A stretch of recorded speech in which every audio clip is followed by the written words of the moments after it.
laba arrimood isweydii xeerka oo saxiixan oo koobi ah saxaafadda lama siinin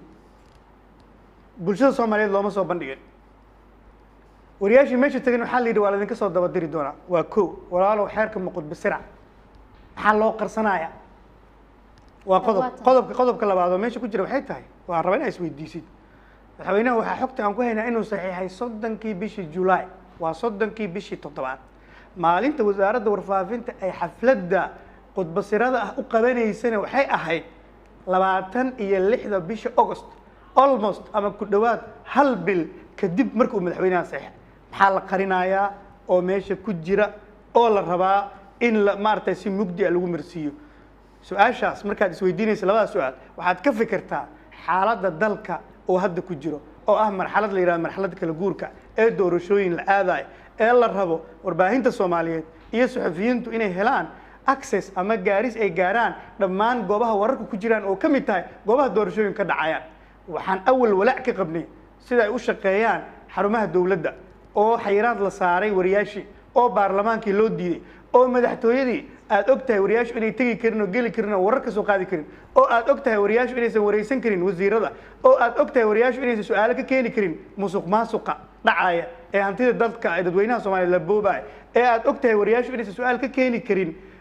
xadgudubka xuquuqul insaanka ee loo geysanayo gabdhaha Soomaaliyeed ee loo geysanayo dadka Soomaaliyeed waxaas oo la sameeyay marka iyadoo waxaas in ay jiraan ayaa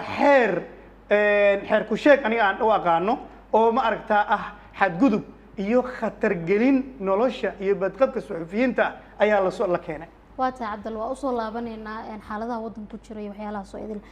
xeerkan uu hore u sheegtay 2016 madaxweynihii hore Soomaaliya Xasan Sheekh Maxamuud ayaa saxiixay dhaqangal ayuu ahaa intaas soo idil haatanna dib maadaama loogu sameeyay dib eegis loogu sameeyay waxa dib u saxiixay madaxweynaha hadda jooga ee Maxamed Cabdullaahi Farmaajo hadda xeerkan waa xeer dhaqangal ah oo saxaafadda lagu dhaqi doono maxay tahay qodobada cayiman ee aad ka doodaysaan wariye ahaan yani oo saxaafadda khatarta ku ah ma noo cayiman kartaa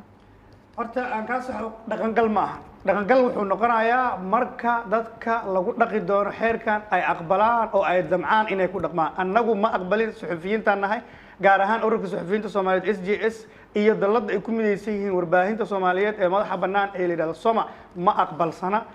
mana ku dhaqmayno dhaqangalna ma ahan waxaan rabaa inaan ka saxo kelmadaas wariyaasha la dhex gelinayo ee leeyahay waa dhaqangal inaysan wariyaasha Soomaaliyeed ku qaldumin oo aysan dhihin xeerkan waa dhaqangal xeerkan ma soo dhaafin albaabka wasaaradda warfaafinta haday wasaaradda warfaafintu sida ay sheegatay iyadoo ay ku dhaqmayso iyaday jirtaa annaga kuma dhaqmayno xeer nooma aha nama qabto na laguma xukumi karo mana qaadanayno su'aashana u gudbaa ma inta aad u gudbin ka hor faahfaahinta hore aad bixisay xeer ka soo baxay dawladda federaalka ee Soomaaliya markaas jirta waxa uu dhaqangal ku noqon karaa inuu soo maro aqalka hoose aqalka sare madaxweynuhu saxo ugu dambeyntina laga baahiyo warbaahinta dawladda ay ku hadasho intaas anagoo eegayna xeerkan wuxuu noqonayaa xeer dhaqangal marka laga soo tago Yasmin adoo mahadsan aad u mahadsan su'aal fiican xeerka madaxweynaha uu saxay Farmaajo uu saxay ma haysa xeerka madaxweynaha uu saxay sida lagu baahiyo warbaahinta qaranka waa markaan hadda marka laga tago warbaahinta qaranka waa meesha u qareemaysa madaxweynaha warbaahinta qaranka qalad ahba erga warbaahinta qaranka absolutely aad ugu xuma inay isticmaashay warbaahinta dawladda waa inay tiraahdaa warbaahinta dawladda ana waxa hayna warbaahin state run media la yiraahdo warbaahin afka dawladda ku hadasha qaranka ma labada waa u dhigi karnaa qaranka annaga iyo Yasmin qaranka annaga qaranka waa dadweynaha shacabka Soomaaliyeed hooyooyinka Soomaaliyeed ee gabdhaha Soomaaliyeed ee ragga Soomaaliyeed odayaasha Soomaaliyeed qaranka ku dheeraan magaca marka absolutely qaranka tiraahdo waa qalad waa inaad tiraahdaa warbaahinta dawladda warbaahinta qaranka waa magacooda waa warbaahinta qaranka marka qodobada aan wada galno warbaahinta dawladda waxa laga sheegay xaflad yar oo la qabtay oo qodbasare aan san sheegay oo dad kooban oo xildhibaano iyo shaqaalaha wasaaradda u badan ay ka qayb galeen oo la yiri waxaa la shaacinayaa xeerka suxufiyiinta tirada yareed ee madax banaaneed markay meesha tageen oo yiraahdeen xeerkina waxaa lagu yiri waa la idinka soo daba diri doonaa ma haysaa sawir ama muuqaal muujinaya madaxweyne Farmaajo saxiixa waa kow ma haysaa xeerkii madaxweynuhu uu saxiixay Cabdalle mardow hadaan ka dhex galo adiga wata mardow adiga yiri 3 July madaxweynuhu halkan waxaan ku hayaa oo aan kaamirada tusaya xeerkii uu saxiixay madaxweyne Xasan Sheekh Maxamuud bishii January 9keedii 2016 oo saxiixiisa uu ku yaalo ayaan halkan ku hayaa sida aan kaas u hayno ee kaas loo shaaciyay ee banaanka loo soo dhigay maxaa kan loogu soo bandhigay horta kaas waa kaas dhaqangalka waa tan su'aasha waxay ku jirtaa dhaqangalka marka erayga dhaqangalka absolutely meeshaas ayuu ku dilmay dhaqangal ma ahan wasaaradda warfaafinta iyadoo afkeeda ka sheegatay albaabkeeda ma soo dhaafin compoundkaas uu ku dhex jiraa haddii la xadayna meesha ha laga dhex raadiyo oo dad meesha kasoo dhex baara ha loo diro saasaan dhihi lahaa waxaan usoo gudbaa su-aasha kale qodobada qodobka 18 ee xeerkan waxaa ku qoran suxufiyiinta Soomaaliyeed ee madax bannaan in lagu qori doono diiwaan ay leedahay wasaaradda warfaafinta waxaa lagu qorayaa magacyadooda waxaa lagu qorayaa sawiradooda waxaa la qabanaya all personal details xogta gaarka ee qofka oo dhan ayaa la qabanaya taas oo walaaceedu ugu horeeya uu yahay waxaa ku jaban marka ugu horeysa waa sharci darro in horta wasaaradda warfaafintu ay wariyaasha madaxa bannaan hoos tagaan oo ay diiwaankooda qabtaan diiwaangelinta wariyaasha waxaa la yidhaha self regulatory waa wax ayaga u madax bannaan yihiin oo ay ka samaysan karaan ururada ay ka tirsan yihiin iyo associationskooda waana choice weliba waa xor waxay u yihiin waa laguma qasbi kara xataa siday rabaan iyo warbaahinta ayaga ka shaqaystaan iyo ay dhikaaro u samayso laguma qasbi karo labo halista ku jirta waxay tahay haddii xataa ay timaado dhacdo waxay tahay amniga iyo safety-ga xogtaas ee dawladda gacanteeda gelaysa cidda damaanad qaadaysa waa tee ma ay jirto magaca iyo ay dhikaarka qofka la siiba xog ah oo dawladda laga qaata laga baqaya xog waxa ah magaca saddexan qofka magaca saddexan personal identity oo ay ku jirto qofka meesha uu degan yahay adresska oo ay ku jirto bangiga xisaabta oo ka isticmaal account oo ka isticmaal oo ay ku jirto hay'adda uu shaqeeyo oo ay ku jirto telephone numberka oo ay ku jirto emailka uu isticmaalo waxaas oo dhan waa xog muujin karta dhaqdhaqaaqa maalinlaha ee qofka saxafiga iyadoo aan ognahay suxufiyiinta ku nool Muqdisho iska dhaaf gobolada kale kama hadlayo kuwa Muqdisho ku nool inay badqab la yihiin oo ay ku nool yihiin xaafado riskigooda badan yahay oo ay ku nool yihiin meelo halis ah oo magaaladan ka mid ah oo haysan ku haysan protection iyo damaanad qaad ku haysan waxaan ognahay wariyaashii magaaladan lagu dilay dadkii dilay inay magaalada joogaan oo suuqyada iyagoo suudad wata ay fadhiyaan iikaad cid badbaadin karta oo wariyaasha ka badbaadin karta arrintaas ma jirto absolutely waxaa qalad ah ba inay wasaaradda warfaafinta soo jeediso wariyaasha madax bannaan inay hoos tagaan waxaa meeshaas aan ku darsanaya ma isweydiisay xuquuqda wariyaasha ay wasaaradda warfaafintu siin karto marka ay diiwaan geliso maanta aan kula hadlayo saacaddan waxaa isbitaalka jooga oo ku dhibaataysan wariye la yidhaahdo maxamed cabdi xuseen caraaye ku magac dheer oo cameraman wasaaradda warfaafinta ka shaqeynaya oo isagoo wasaaradda u shaqeynaya oo shaqo ay leedahay dawladda gacanta ku hayay TV-ga qaranka gacanta ku hayay ku dhaawacmay oo isbitaalka ku rafaadsan oo aysan dawladdu ilaa ay had wax u qaban iikaade waxaa ka horeeyay kuwa kale oo magacyadooda hadda u baahato aan kuu sheegi doono oo 1 iyo 2 iyo 3 aan ku leeyahay waxaan haynaa kuwa hadda cabanaya oo isla wasaaraddaas ka tirsan waxaan haynaa kuwa ka cararay wadanka xadgudub ay kala kulmeen isla wasaaradooda ay kala kulmeen wasaaradda noocaas ah ee wasaas ah waaba ku ceeb waa ku fool xumo inay maanta ceeb maartay xishood la'aantooda intayna soo hor istaagaan ayna yiraahdaan diiwaanaan wasaar ku qorayna wariyaasha taas waa qodob qodobka saddexaad wuxuu sheegayaa markii ugu horreysay taariikhda sharciga in la sameyn doono faafreeb hordhaca oo loogu marmarsiyoonayo arrimo ay ka mid tahay xeerka jebintiisa waxaa awood meeshaas lagu siinayaa xeer ilaaliyaha xafiiska xeer ilaaliyaha oo soo oogi kara dacwado lagu soo oogayo wariyaasha iyadoo la dhahayo waxay jebiyeen xeerka ama xeerar kale jebiyeen taas waa qodobka saddexaad qodobka saddexaad ee xeerka faafreeb hordhaca in lagu sameynayo wariyaasha iyo saxaafadda iyadoo marmarsiyadu ay tahay jebinta xeerka inay tahay sidee hadda awood dheeraad wax yar anigu hadda qodobku way hor yaalaa mana ka arko faafreeb baa lagu sameynayaa warbaahinta madaxa bannaan qaab noocay ay ugu jirtaa warbaahinta madaxa bannaan baa dawladdu faafreebi doontaa annagoo u jeedna dawladdu wax faafreeb ma sameyn karto dawladda war magaalo warqadu ku yaala warqadaha way hor yaalaan warqadaha way hor yaalaan qodobka saddexaad faqradiisa afraad waxaa ku qoran waxaa reeban in la faafinta faafinta madaxa bannaan lagu qasbo inay faafiyaan warar ka hor imaanaya maslaxadda dalka nabadgelyada dhaqaalaha siyaasadda iyo bulshada ama u daneynaya cid gaara kow qodobka saddexaad isla faqradda saddexaad waxaa ku qoran warbaahinta gaarka inta dawladda ah wararkooda faafroob laguma samayn karo haddii ay shaqadooda u gudanayaan si waafaqsan shuruucda dalka oo ah shuruud muujin karta in meeshaas waxa ay faafinayaan loo sameynayo shuruud la rabo in lagu dabro oo lagu sameeyo isla qodobkiisa isla qodobkaas saddexaad faqradiisa koowaad waxay sheegaysaa xeer la yiraahdo xeerka anshaxa warbaahineed code of conduct ee uu soo saari doono golaha warbaahinta qaranka code of conduct oo golo warbaahin oo hoos tegi doon may ku dhan yihiin ma absolute waa gelinaa mawduucaas gooni ah oo falanqayn doona golahaas waa golahaas waa golaha guul wadayaasha wasaaradda warfaafinta dib baan ka gelin doonaa su'aal baan ka weydiin sidaa darteed waa isku qanacna marka hore qodobka saddexaad faafreeb hordhac inuu keenayo waxa waa sharci kuma shaqeeyo niyad samaan iyo hadhow ma imaan kar kuma shaqeeyo wax walba waa in la cadeeyo oo la kala ergareeyo wax mugdi ama qaadan karno waa su'aalan ka weydiinaya qodobkan laftarkiisa qodobku waxaa ku qoran dawlad wariyaashu ma baahin karaan war ka hor imaanaya maslaxada dalka waa national security waa dalka wixii danta u ahaa nabadgelyada dalka dhaqaalaha dalka siyaasadda iyo bulshada ma waxaa rabtaa warbaahinta inay tabiso intaas wax ka soo horjeeda sidee uga soo horjeedaa qodobkan aad iyo aad u fiican baa weydiiso qurux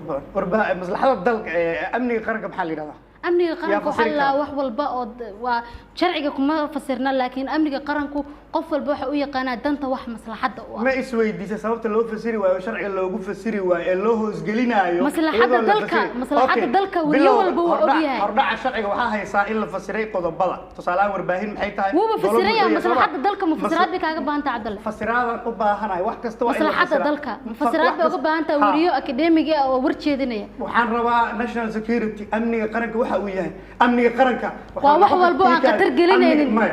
amniga qaranka waxay noqon kartaa sarkaalka dawladeed ee tuuga ah ee hantida dhacaya markaan ka hadlo amniga qaranka ay noqonaysaa amniga qaranka waxay noqonaysaa isbitaalada Soomaaliyeed deeqda dibadda looga keenay marka la qaatay suuqa bakaaraha lagu iibiyo haddaan ka hadlo amniga qaranka ay noqonaysaa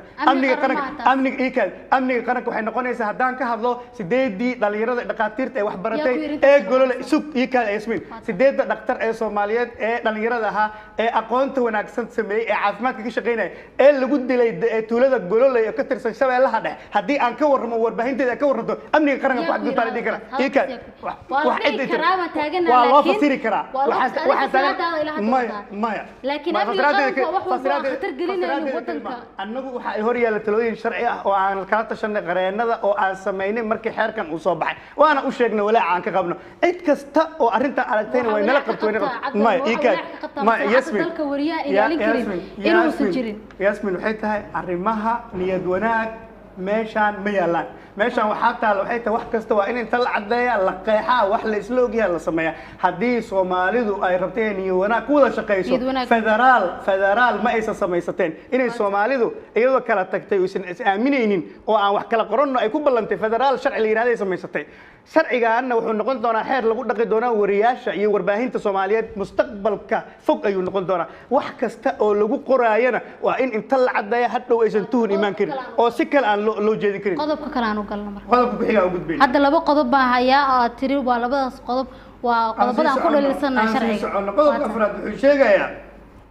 in faafinta warar been abuur ah horin colaad dhiirigelinta qabyaaladda faafinta dacayad aan san lahayn baahin warar kasta oo ay ku jiraan nacayb ama xagjirnimo qodobka afraad ayaa ka hadlaya taas oo ah iyaduna qayb labaad oo u qiil bixinaysa faafreeb ku soo socda warbaahinta hore waa loogu sameynayay way jirtay waxaa laga xanibay dhammaan xarumihii dawladda waxaa laga xanibay waraysiyo inay sameeyaan waxaa laga xanibay inay ka hadlaan arrimaha public interest ay dadweynaha Soomaaliyeed ay daneynayaan oo ka mid tahay COVID-19ka wixii laga qabtay oo ay ka mid tahay amniga dalka wax laga qabtay oo ka mid tahay dadka Soomaaliyeed ee abaaraha ku leeyahay wax laga qabtay oo ay ka mid tahay halkii ay ku dambeysay deeqdii loogu talagalay fatahaadii beledweyne halkii ay ku dambeysay oo ay ka mid tahay lacagaha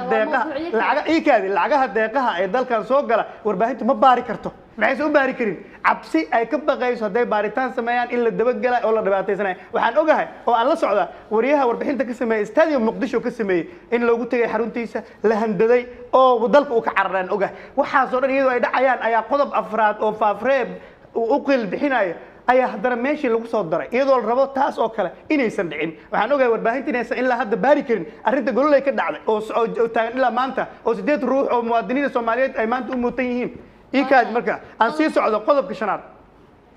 فقرتي ستاو حي سورو جيسا جناح لعجين أول الشيء إلا وصل صار دون حير نظامين قارة أو معناه ذي هاي حير نظامين قرق قارة أو دن وضتا أو كو حير كان صو في أفريقيا إن أنت سمايستان أي العجو كو قرطان دتك جيب كو ذكر الروسان قارها ورباهين تي ورياش Soomaaliyeed اللي جاي $100 أما لو $100 أو كشقة جوري كلا دقن حاسي عرور له ee amnigiisa halista uu ku jiro ee magaaladan ku nool ee dalkiisa iyo dadkiisa u shaqaynaya oo qoladan ay ku soo qoratay qodobka shanaad inay ganaax saari doonto iyagoo raba inay hadhowto jeebkiisa baartaan raba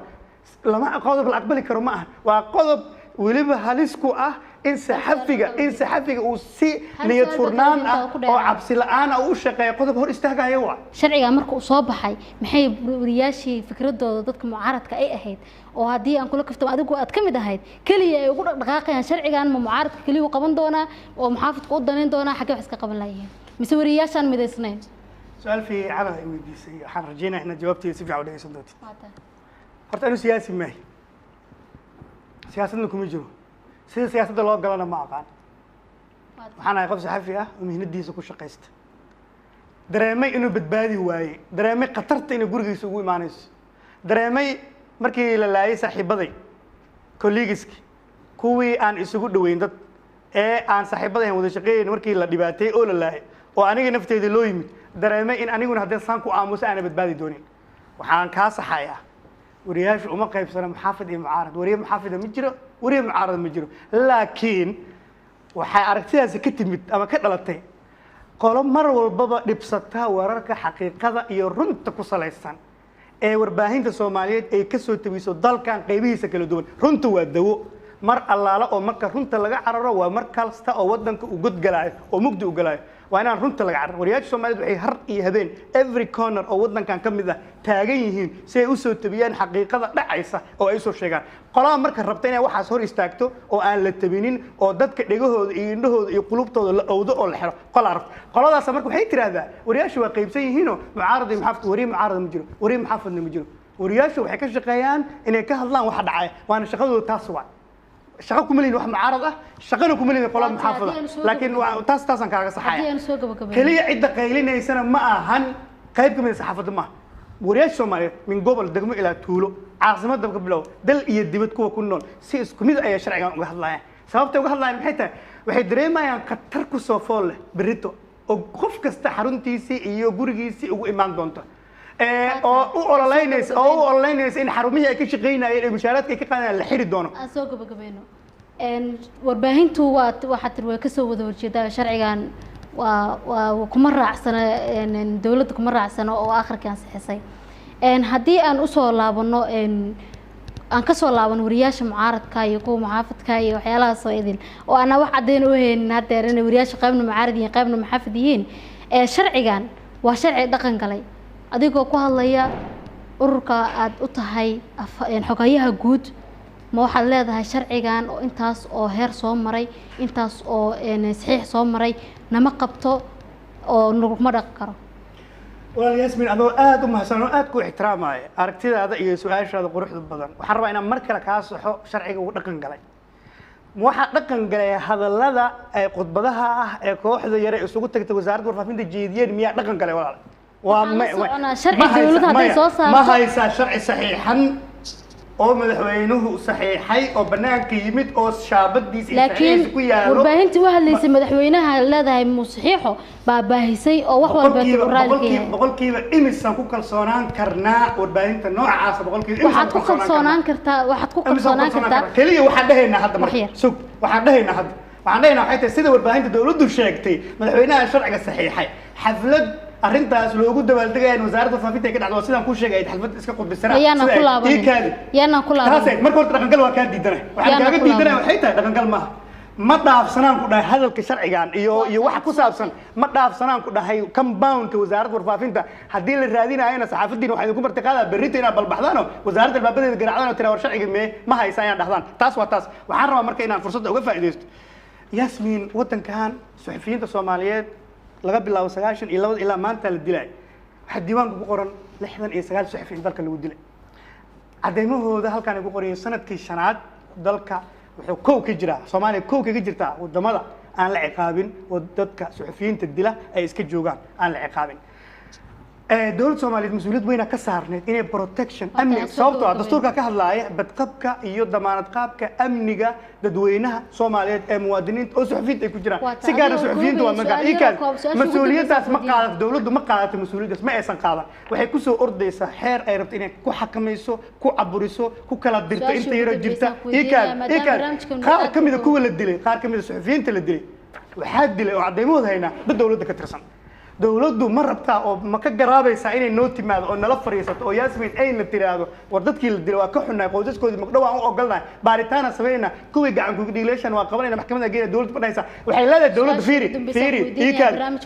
dowladdu ma rabta inay xirto kuwa saxaafadda dila waxay rabtaa inay xirto suxufiga warkii sheegaya taasay ku aqbalayna halkan waxaan ku hayaa xeerar ay dowladda Soomaaliyeed qayb ka tahay waxaa kamid ah xeerkan la yiraahdo Johannesburg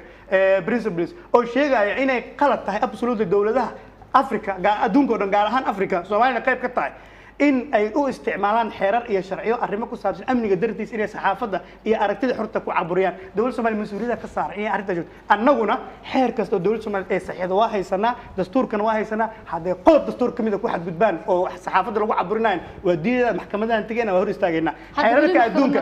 waa u soconaa iikaad sababtoo waa qeyr sharci waa dastuurka ka hor imaanaya annaga rabnaa inaan ka dacwoono dastuurkeeni dalka annaga aan lahayn in qolob meeshan joogta ay burburinayso annaga rabnaa ka dacwoon waxaa kaloo jiro oon rabaa inaan kugu soo gagabeeyo adoo maafsan halkan waxaan ku hayaa 81 dhacdo oo suxufiyiin Soomaaliyeed lagu dhibaateeyay sanadkii 2019 sanadka dhamaaday waa 81 waa dadkii waxaan sameynayay ilaa ay hadda dawladdu ma rabto inay baarto dhibaatada ay geysteen ma rabto inay ka garaawdo xataa waa ka xunnaa iyo raali gelin inay nasiiso wasiirka faafinta kala fariisanay war waxaan dhacay wax loo dulqaadan kara ma